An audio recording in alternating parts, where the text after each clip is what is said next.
Good evening. Yes, actually the mic was on, Gina, but it was holding it down. Okay, good. I was saying, say something quickly. We're having an awkward silence. Actually, Gina was looking for awkwardness because she loves awkwardness. No, not the silent time. Oh, they're silent. My name is Dave Rogers, and it is wonderful to be at Business Rocks, March 2014 edition. Give yourselves a round of applause for being here. Thank you so very much. Especially Gina, actually. She's not feeling really great today. In fact, how do you feel? I want to say I feel fine, but I feel shit. But I feel fine for being here. Fine for being here. And again, one of the things why we're sharing this is that Business Rocks often means sometimes when you're feeling not good, you still rock up, you still step up. And I have a feeling that everyone in this room has done that before. And Gina's just another great example of doing that tonight. So yes, getting that extra beer for Gina today will be great, and Bobby will definitely be helping her. Yeah. Helping me drink my beer, helping me get one. Perfect. Yes. I'm slurring after one beer. So what message would you like to share tonight, Gina? What message? Well, there's only one real message at Business Rocks. I know we have some underlying messages. The main message is beer. The whole community is built around beer and the love of beer. Well, and the love of community and each other and that. Charlotte, who I haven't seen for ages because she's so busy. No, sadly, not here. When she turns up, we'll go, ooh, Charlotte, but she's not here today. But she defined Business Rocks, or people that come to Business Rocks, as being one of three criteria. Either you know Gina, or you know someone, mainly me. You love beer, or you're crazy. Yeah. So, and then some people come and they don't fit any of those and they never come back ever again. And then they unsubscribe really quickly. I want to check. So, in this room, how many people know Gina? Say yes. Yes. All right. And you just met me now. Okay. And the next one is, how many people love beer? Yes. Interesting. And the last one is, who's a little bit crazy? Yes. That's interesting. That's pretty accurate there. Hi, Tim. How you doing, Tim? Tim just saying in. Good. Hello, Tim. So, how are we going to introduce Guy today? How are we going to introduce Guy? Okay, By the way, right? Yeah, it's been very confusing. Every time I go to type Guy, I keep typing Guy Ritchie, and they go, no, not that guy. And then our son is called Vincent, and so then I keep typing Vincent Guy, and then it's been confusing. But Guy Vincent, got it right. I only met Guy recently, actually, and I heard about him because my friend Scott Bales hasn't stopped talking about him for the last 6 months. Because Scott wrote a book, he's a mobile obsessive nut. I think he has a proper title, but that's what I call him. No, that's his title. That should be his title. He's absolutely knows everything there is about mobile technology, the future of mobile technology, and he's a cool guy. So we brought him in to speak about mobile, and he was also launching this cool book in partnership with Guy. And Guy runs a really cool company called Publishizer. That's it. I wasn't slurring. Publishizer. yeah, it is supposed to be like that. And basically, it's like a Kickstarter for business books. Everyone know Kickstarter? Yeah. Oh, you know, explain that bit. Just as well I asked that question. So basically it's crowdsourcing your book, and Scott has had an incredible response to his book. I think he broke a record or something. And so Guy is going to tell us how we can package up some of the stuff from our brain, because I know you all have stuff in your brain, and put it into a book and use the interwebs to push it out there and make a ton of money. That's the summary version, right? Yes. Yeah. That's our new That's an awesome introduction. Let's give Gina a round of applause for that introduction. And without further ado, we're going to ask Guy to come up. Please give Guy a big round of applause. Thank you very much, Dave and Gina. Hope you guys are having fun tonight. Hopefully you've had a couple of beers that will make my task more enjoyable for you both. Am I in the light? Yes. I've been asked to step into the light for you guys. My name is Guy. I'm going to be attempting to entertain you guys for the next 15 minutes, share a few stories, keep it casual, but I'm going to do it within 15 minutes, so let's get straight into it. I run a company by day called Publishizer. for anyone in the audience that's German, please forgive me. Our engineering team is German and they think it's hilarious. What we believe is that authors are creators and entrepreneurs. So we help our authors to launch a pre-orders campaign for their book, not just business books, but I made the talk today about business books, so it rhymed business rocks, business books rock, thought it had a ring to it. And I'll just talk to you a bit briefly about business books and the industry and the changes. And yeah, there'll be a Q&A at the end if you have any questions. Alright, let's go. Today I'm going to try to convince you guys that a business book is the ultimate business card for yourself. I'm going to talk about the economics behind self-publishing a book, how that can work, and then look at the simplest and fastest way to do it yourself. So, some people may be familiar with this. This is Mark Zuckerberg's business card, but what I'm trying to say is that when you give a business card to someone, that's a good introduction. When you give them a Forest Stewardship Council certified hardcover, which is bound, spiral bound with Swedish Munkin paper, it's going to make a really big impact on how they perceive you. Yeah, so a few of the people who I've picked out here are people... Has anyone heard of Seth Godin before? Yeah. Alright, a couple of those guys. Anyone heard of Clay Shirky? He's a journalist. He does like Fast Company, a bunch of stuff. But I'm not actually going to talk just about business books exclusively.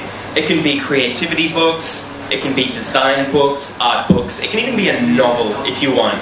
Although I'm going to try to stick to business books for today's topic.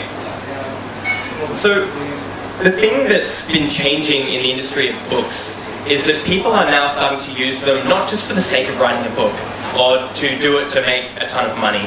The industry has really changed a lot in the last couple of years. People are often writing books these days as a way to boost their personal brand.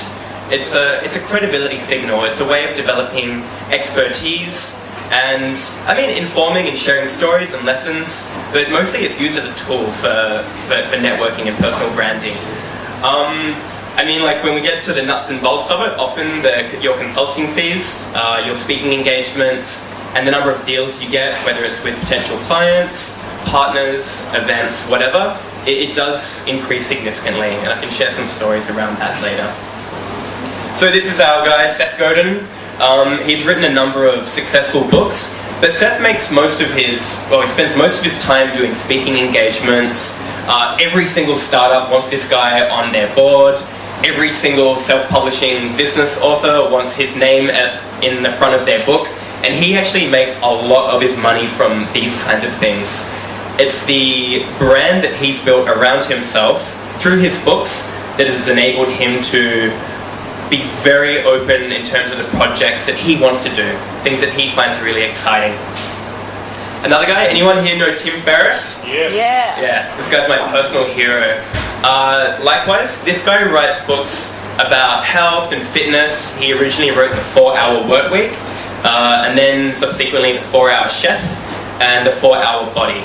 But this guy spends a lot of his time doing really incredible events, and he also has a significant presence with a lot of startups as well. So one example which I remember which he did recently, he did an event called Opening the Kimono, which was about content marketing tactics in today's day and age. He was selling tickets for $10,000 a pop, and he sold, I think it was about 130 tickets for that. So if you do the mathematics, that's a pretty amazing result for an event. And what's interesting about his strategies is he actually does massive drives giving away his books before he even publishes them. So he'll stick his business book onto BitTorrent and say, everybody, download and pirate my business book. Please pirate my book. And as a result of that, if people like his work, they talk about it, they share it around with friends, and that translates into not just book sales, but his events, his speaking engagements, his consulting, and his deals. Why is all of this happening? Does anyone, does this look familiar with anyone from the US? Or Canada, or Australia, or... Does Singapore ever have borders? They've gone down too. That's gone as well. Ah, man. So look, the industry has changed. I was originally came to Singapore to set up the ebooks division for a book printing company. They had seen print runs sliding from 100,000 down to 75, down to 50, down to 20, and the entire business model has changed. So as a result of this, authors have also had to adapt their game plan in terms of how they get their income. So the disappearance of bookstores is a major one because of this. If you can't push your book out to thousands of bookstores around the world, then you don't have that same traction. People don't buy mass market paperbacks like they used to, and also you don't get paid upfront $50,000 or $70,000 to write a book like they used to. Sad but true. But on the other side of the equation, there are a lot of opportunities rising. Anyone heard of Guy Kawasaki before? Yes. Yeah, so exactly the same situation with this guy. He's written a ton of books. He originally wrote about the early days of Apple, but he got into like content marketing and social media. His latest book is called Author, Publisher, Entrepreneur, APE for short. And he, in the same situation, gets a lot of his jobs from speaking engagements and consulting and deals. He's also a venture capitalist. So everyone wants Guy to invest in their company because he's this famous celebrity guy and he has massive influence. But actually it's because of the books that he's well known for. So with Publishizer, we like to encourage our authors to think of their book as a startup. So it's like running your own little mini business. And that starts to make things really exciting. It's like, okay, what can I do to make this thing as big and cool and creative and crazy as it can be? Who can I get involved to help me? And how do we make this a really fun and rewarding project for everyone involved? So we tell them, look, you're an entrepreneur, we're here to help you. But there's a lot of cool things out there which we can tell you about, like the rise of ebooks.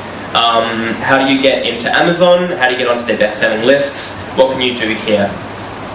Something which is really amazing for a lot of people who are thinking of writing a book, which I meant to ask, is anyone here, has anyone here written a book before? Oh, wow, nice, quite a few. You're working on yours still, Mark. Is anyone currently writing a book or working on a book? All right, awesome. So there is so much amazing talent out there these days. The world's best editors, the best designers, the best people in doing marketing or book trailers, or who'll design a shareable slide deck for you. These guys are all freelancing now because they can, and that's where they actually have the best, they make the most money freelancing, and they get to do projects that are exciting and motivating for them. Concurrently to that, there's this trend in publishing called artisanal publishing. Now, what is artisanal publishing? Artisanal publishing means you're going to be doing a really beautiful job on your book. It's no longer about getting it out as quickly and cheaply as possible, just smash it out to market, print it on crap paper, outsource your editing to Fiverr or whatever. This is about, doing a beautiful hardcover edition on beautiful paper, having it edited by professionals, having it designed by professionals, and working with a team of people who can help spread your message for your book. And this is something which definitely rings with a lot of self-publishing authors who see their work as art, not just as a business. So it's definitely something which is, I think, is changing the industry, and hopefully we'll change it for the better. Yeah, so we've done quite a lot of books at Publishizer. The costs do vary a lot.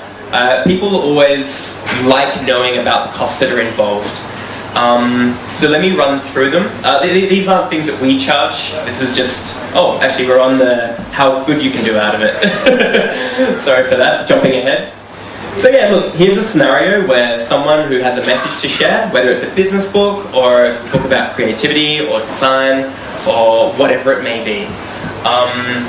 It's quite possible in today's day and age to use something called crowdfunding, which is essentially going out to people saying, guys, I want to do this project.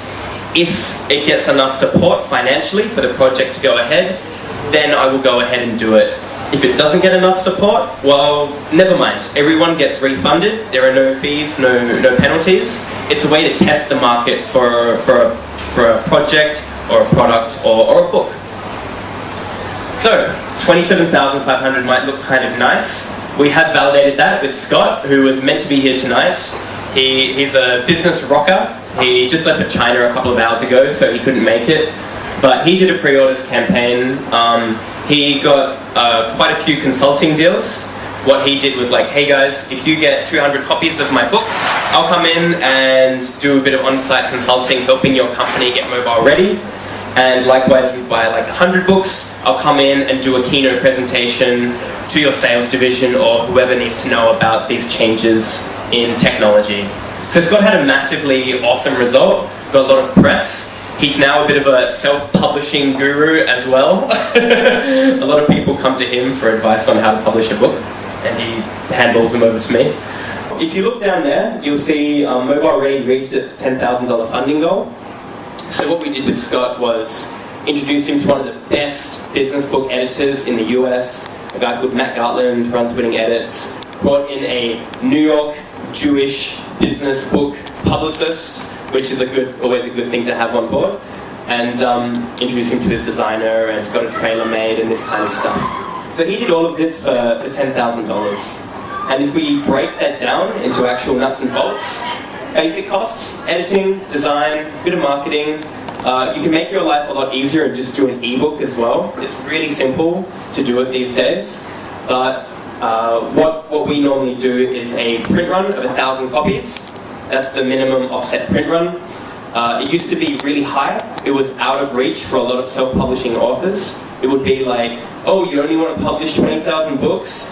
Go away, come back when you're serious. Now, printers will be really happy if they can do 10,000, 5,000 they'll accept.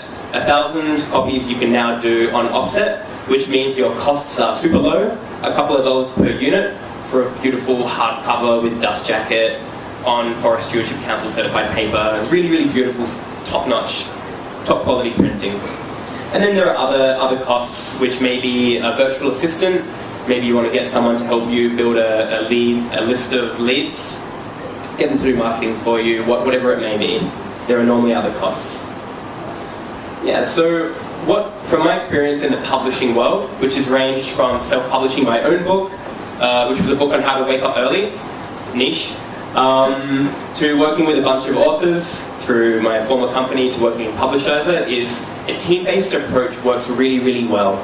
A lot of authors, the main thing holding them back is they don't know the next step, or they don't have the support from people around them to make it happen. So by teaming up with an editor who will, do your editorial strategy, get you inspired that there's a really powerful message behind your book. Having a front cover is also a highly motivating thing. It's like, wow, this is a thing. It's going to happen. And you see that front cover eventually turn into a physical, tangible good, or you see your own book on Amazon. That's an amazing thing for authors. And of course, it helps to have a bit of marketing know-how as well. So what we believe is don't go ahead and print 3,000 copies of your book. I've had plenty of friends who've done that, and you go to their house and it's covered in all of their books, all of their bookshelves, their study, and that's not the way to do it. What we think is better is to launch a pre-orders campaign, test the market, test the response. Is there a market for your book? Can you sell enough pre-orders to fund all of your publishing costs? If not, is this a worthwhile endeavor for you to do? Luckily we've had a very high success rate. It's not always print. We did have one guy, a Singaporean guy. He's a bit of a startup thought leader. His name is John Yong Fook.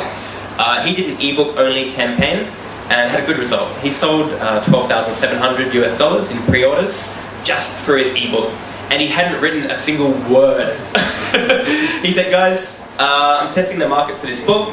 If I sell $10,000 worth of pre-orders, then I will write it. If not, it's not worth my time and effort, so I'm not going to do it. And luckily he did. So this is a bit of a change in the publishing world. It's a very massive shift, and we're very excited to be a part of it. And then, after your pre-orders campaign, you can choose. You can self-publish the book. You can go to a publisher and say, hey, I've already sold 500 copies of my book. Would you like to publish it? And you can get a much better deal. It's totally up to you. The freedom is yours. Alright guys, so we're going to do a little bit of testing now. You've had a few beers, so we won't be too hard on you. So I meant to buy chocolates. Damn. Free coffee at the hub. Okay, let's go into it. Books are the ultimate business card for who wants to have a guess. Can you get the first word? Speaking. Good. Consulting. And donuts. Good guess. Deals.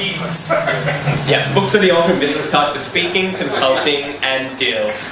That's a massive reason why a lot of people write books these days. Yeah, it's a tool. It's a work of art, but it's also a tool. Okay, a typical self-publishing budget for a non-fiction book is, who remembers? 10,000? Very good, Roland. Alright, and lucky last question. The fastest, simplest way to publish your book is to launch a Publishizer campaign. extra reward for that. It's a pre-orders campaign. Yeah, look, there are ways to do it, right? There are people who have a bit of technical know-how who do this themselves. Admitted it is a bit of a technical challenge. There's Kickstarter, there's Indiegogo. We specialize in books. That's our thing that we do. But doing a pre-orders campaign, that's a total shift in the way that people traditionally publish books. And it's something which, you know, if you have any questions about, please feel free to ask me. I think Dave is going to do a little Q&A, but thank you for listening to me today. And if you have any questions, do feel free to come say hi. Thank you. That was awesome, man.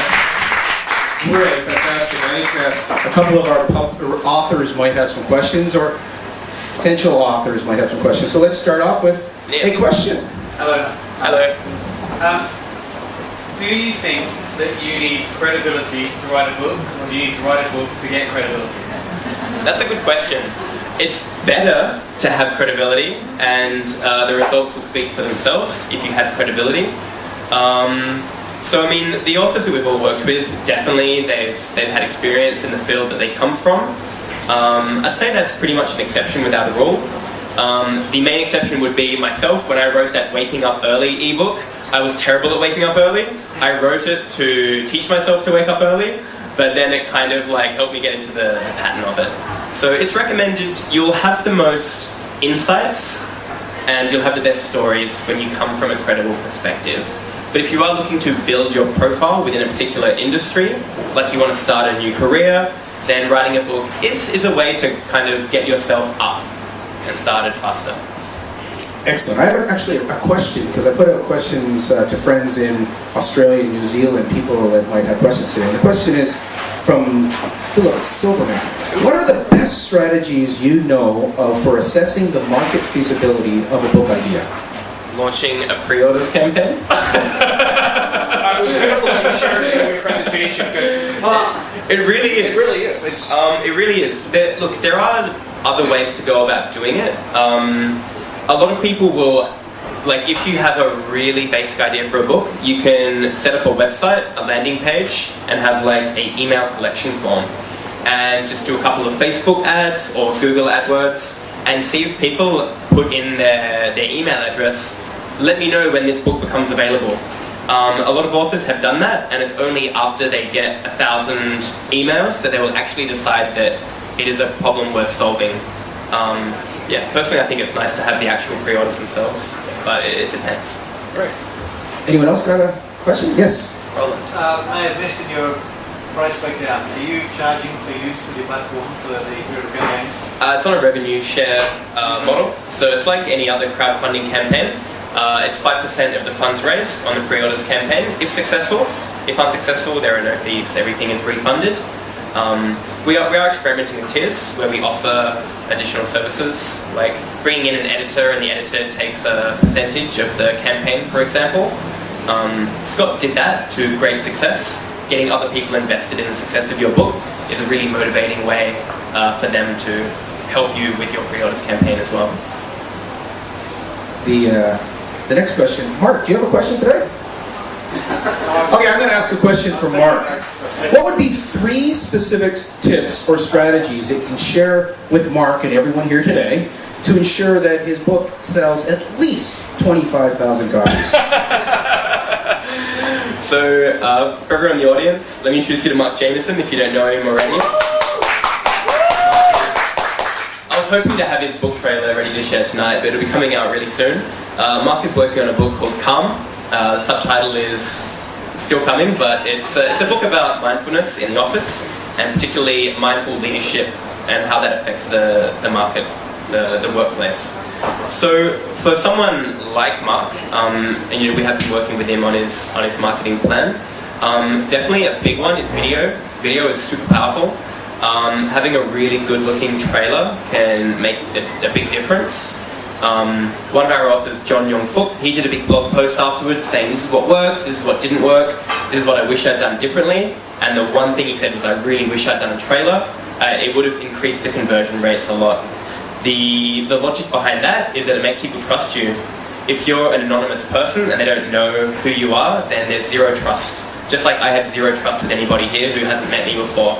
So by highlighting your good side and establishing yourself as an authority, a trailer is a really effective way of doing that. The second thing I'd suggest is slide decks. Slide decks are super powerful. Just something where people can whiz through, like, what's your idea? Boom, boom, boom, boom, boom. Give them some facts, give them some quotes. Quotes are incredible. People always share quotes and facts, and by having an embeddable, shareable slide deck, like SlideShare, super powerful. The third thing which I'd suggest, nothing beats having someone who knows book marketing or book publicity or social media marketing or all three. They can really see through the clutter and figure out who's the core audience for your book. It might not be Facebook, it might not be Twitter, it might be LinkedIn, it might not be any of those. We might need to go to some super niche kind of community somewhere to find these guys. I'd say those are the three best things to guarantee you sell 25,000 books. Thank you. Any last question tonight? Yes. I have one more. Yes. Would you consider extending the platform out to film, music, apps, events? I have had other people ask me about that. It's theoretically, technically, yes, it's definitely possible. I'd suggest that there are other platforms out there that serve those needs really well. I can see a bit of a trend in crowdfunding. Kickstarter being the dominant, massive, amazing player that they are. There are niche film, niche games, niche books, crowdfunding platforms out there which can tie in services and communities and ecosystems that serve their community in a more effective way. Fantastic. Well, let's give Guy one more round of applause. Thank you so very much. We got a little gift for you. Oh. We didn't forget the chocolates. All right. Now, I've known Dave for quite a long time. I didn't even know he's written a book. So we're going to talk more about books that people have read. I think there's a whole other discussion to have. So It's a little gift book. And it's a fun book. It's awesome coaching. It has a rainbow on it. And it has a rainbow. Yet why I did this was my 5-year-old son designed the cover. And that was to teach him about entrepreneurship. Actually, he got $1 for every book that was sold. So for 4 years, whenever I traveled and came back, he didn't say, "Hi, Dad, how are you?" He said, "How many books did we sell?" And he would get his $1. And that was one of the fun things we did when he was 5 until 10 years old. All right. And again, so business rocks, books rocks, Guy rocks, Gina rocks, Gina you rock. Thank you so very much. Where's my book? Thank you, everyone. Please stay in that work.